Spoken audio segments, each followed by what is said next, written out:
Halo semua, nama saya Nemia Julio C dari kelas 9 di nomor 30. Nah, saya kali ini akan mengajak kalian jalan-jalan ke Italia. Mengapa ke Italia?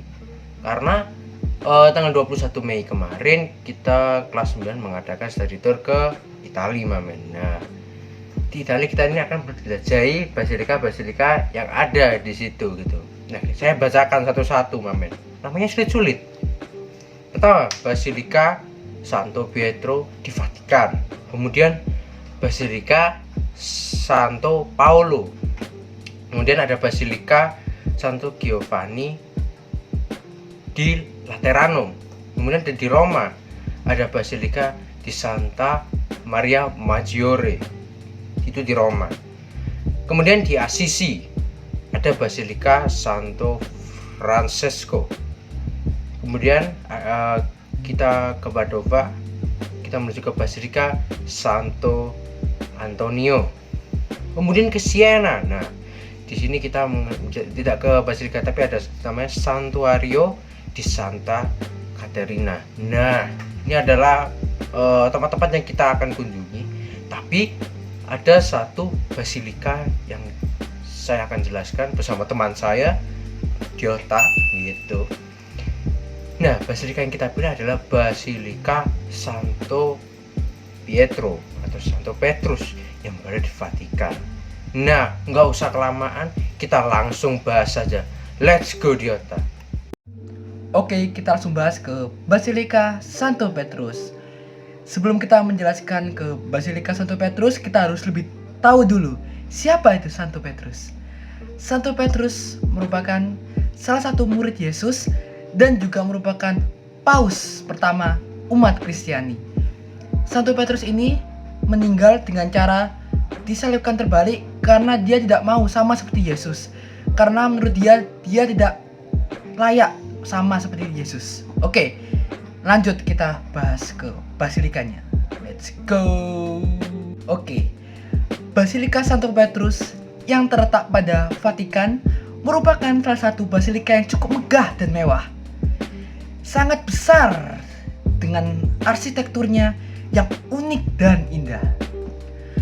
Basilika Santo Petrus yang lama dibangun pada tanggal 18 April tahun 1506 di makam Santo Petrus sendiri. Namun, ketika hampir 1200 tahun kemudian dikhawatirkan bangunan ini roboh. Sehingga pada 18 April 1506 Basilika Santo Petrus ini yang baru mulai dibangun dan selesai 120 tahun kemudian. Wow, yaitu pada tanggal 18 November tahun 1626. Waduh, mantap ya. Oke. Sebelum kita lanjut, saya mau panggil teman saya. Bentar, saya ngilang dulu ya, guys. Oke, saya akan melanjutkan untuk menjelaskan basilika secara lanjut. Langsung kita jelaskan bagian basilika ini. Kita mulai dari bagian atrium atau bagian luar dari basilika ini.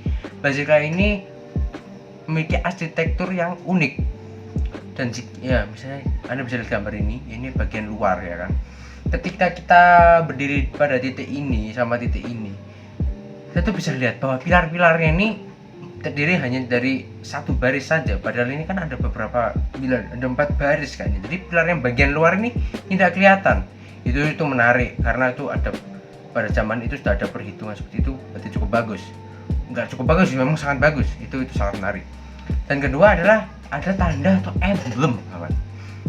Tanda atau emblem untuk memperingati penambahan Paus Yohanes Paulus kedua. Dan emblem ini dibuat karena untuk memperingati pada saat diwawancara mengapa Paus Yohanes Paulus kedua ini sempat memalingkan badan ketika ditembak adalah karena pada saat itu beliau pernah melihat bahwa ada sosok Bunda Maria, ya sosok seperti Bunda Maria gitulah. Dan di sini ada campur tangan Tuhan itu untuk melindungi si Paus ini atau beliau ini. Sangat hebat sekali. Itu adalah kejadian unik atau mungkin kejadian ajaib yang ada di Basilikus ini atau basilika ini gitu. Oke, kita langsung ke bagian dalam saja. Nah, di bagian dalam ini kita bisa lihat ini adalah ruangan utama dari basilika. Di ruangan utama ini tidak hanya terdiri dari ruangan utama ini sih sebenarnya. Ini ada banyak seperti di ruangan samping-samping ini ada capel. Nah, ini ada capel ya, kapel lah, main kapel ya, atau gereja kecil gitu. Nah, kapel ini tuh biasanya dibuat untuk ya kegiatan misa sesuai dengan jadwal misanya gitu. Nah,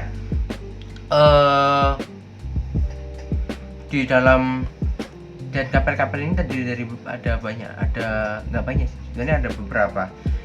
Salah satunya adalah Chapel of the Blessed Sacrament, Chapel of Pieta. Nah, Chapel of the Pieta ini kapel yang unik, dimana ada Pieta. Nah, Pieta ini adalah patung yang dipahat oleh Michelangelo. Nah, Michelangelo ini adalah seorang seniman gitu. Dia tuh yang membangun dom dari gereja ini juga gitu, atau kubah dari gereja ini juga. Nah, salah satunya adalah dia membangun, itu adalah salah satu karya dia gitu. Nah, ini yang paling menarik di Kapel Pieta itu yaitu patung ini. Dan patung ini dilindungi oleh kaca anti peluru, anti tembakan, pokoknya seperti itu. Dan itu adalah kapel Pieta. Habis itu ada kapel untuk pembaptisan atau baptiseri chapel, ada baptiseri kapel gitu. Dan kemudian ada representation kapel atau kapel utama lah. Nah, di kapel utama ini ada di bawah altarnya ada tomb itu apa? Makam dari Santo Pius ke-9. Dan itu salah satu dari warisan dari basilika ini. Tapi masih ada banyak, seperti banyak lukisan-lukisan gini, seperti lukisan-lukisan yang ada ditampilkan gambar ini. Dan ada beberapa monumen. Nah, ada beberapa monumen yang diberi nama seperti The Monument to Pope Pius ke-7. Ya. Monumen to Pope, yaitu untuk Paus Pius ke-7. Terus kemudian ada monumen untuk Alexander ke-7. Alexander ke-7. Dan itu ada salah satu monumen gitu yang ada di sini. Dan kemudian ada Santo Petrus Baldachin seperti ini, Baldachin, ya itulah. Ini seperti ini. Baldachin ini apa ya? Ya seperti inilah. Dia ini tepat di bawah kubah tersebut, tepat di bawah kubah. Nah, ini ada Baldachin ini. Dan kemudian ada patung santo gitu, ada banyak juga di situ. Dan salah satunya adalah patung perunggu Santo Petrus itu sendiri. Itu adalah salah satu warisan yang ada di basilika ini gitu. Tapi pastinya warisan ini juga dirawat gitu. Dan salah satu perawatannya itu adalah perawatan untuk lukisan. Nah, lukisan ini dirawat sedemikian rupa supaya tidak pudar warnanya atau tidak, ya pokoknya lukisannya ini jadi bagus kembali lah. Nah, lukisan ini hanya bisa dilukis oleh orang yang sudah melakukan studi khusus dalam melukis ini, studi khusus dalam mewarnai kembali lukisan-lukisan tersebut. Dan ini kan salah satu hal yang spesial, tidak semua orang bisa mewarnai kembali, ya kan. Itu harus satu yang spesial, sangat dijaga dengan baik untuk kelestariannya seperti itu. Dan itu adalah bagian dari, sebenarnya ada altar-altar lagi yang bisa saya jelaskan. Ada altar kecil gitu. Nah,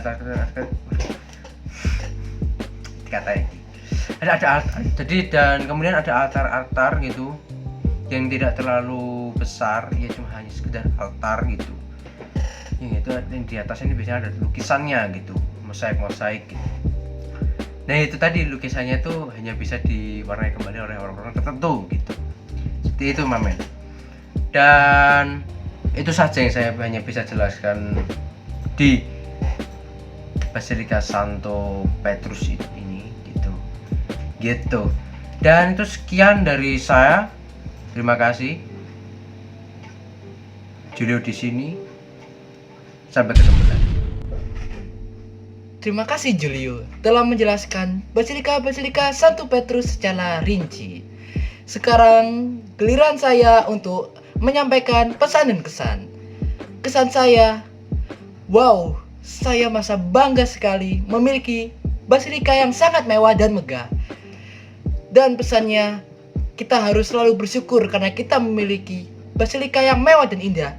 Dan sebagai warga Katolik, kita harus selalu menguatkan iman kita kepada Yesus Kristus sebagai juru dan selamat kita. Terima kasih. Oke, saya akan bilang dulu ya guys.